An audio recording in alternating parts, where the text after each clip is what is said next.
Welcome to Retirement Ramblings. I'm Scott, and today is day 185 on my countdown to retirement.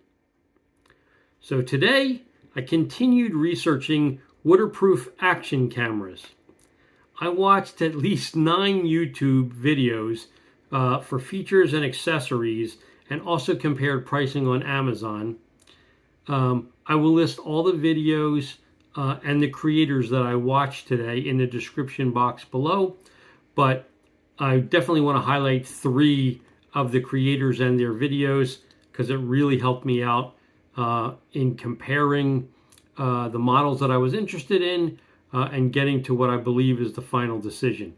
So the first video is called Insta360 Ace Pro In-Depth Review, The Good, the Bad, and the Ugly by DC Rainmaker. Then it was followed by DJI Action Pro versus GoPro Hero 13, a detailed real-world comparison by Jake Sloan. And the third one was Traveling Light with DJI Osmo Action Pro by This is Julian C. All 3 of these videos were very comprehensive. They showed imagery comparisons in different lighting scenarios, different resolutions, added in how the audio would sound with the different mics.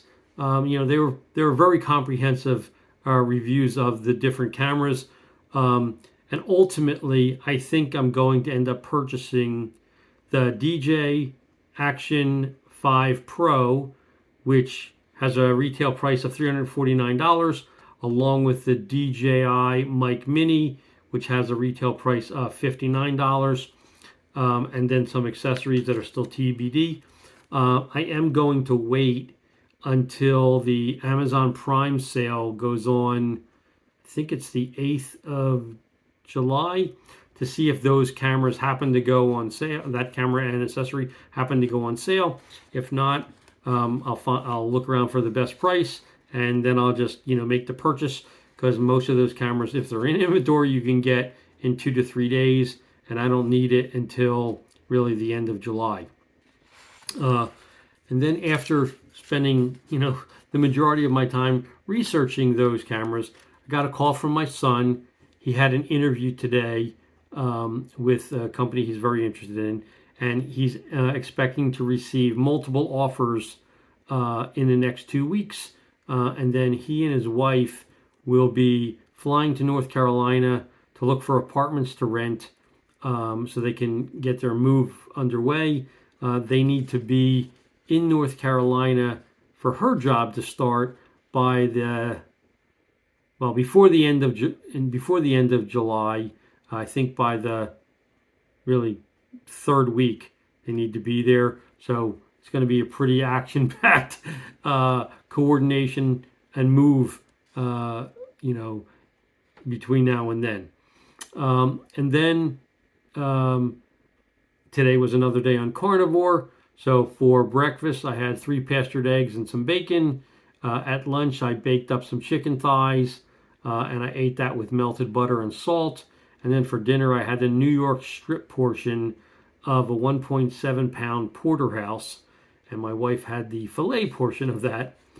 And then I'll just say that I got the carnivore withdrawal headache today, along with night cramps last night.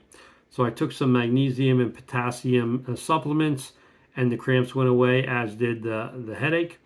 And then I weighed in this morning to get my baseline starting weight. I always wait until the 2nd day when I'm starting any program, especially one that's low in carbs, to do my weigh-in so that my body has a chance to flush out any extra water, which it does for me as soon as I cut out carbs, so that I don't count the extra water weight in my baseline starting weight. So I did that this morning, and my initial weight going into this is 212.8 pounds. So, I'm hoping that, by the end of the month, or well, we're at the end of June. So by the end of July, if I can drop 12 to 15 pounds, if I can basically break under 200 by the end of the month, that would be, really welcome, because I think I've got a fair amount of clothes that will fit me. Anything under like 203, I pretty much have enough clothes to get through on the cruise.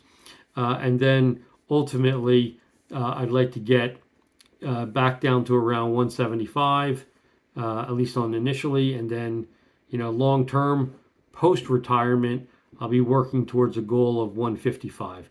But that's really where my bottom line is. But if I could get back down to 175, I've got an entire wardrobe that will fit me at that weight. So anyway, that's my update for today. If you have any questions or comments, please leave them in the comment section down below, or drop me an email at myretirementramblings@gmail.com. Otherwise, I hope you have a great evening, and until tomorrow, take care.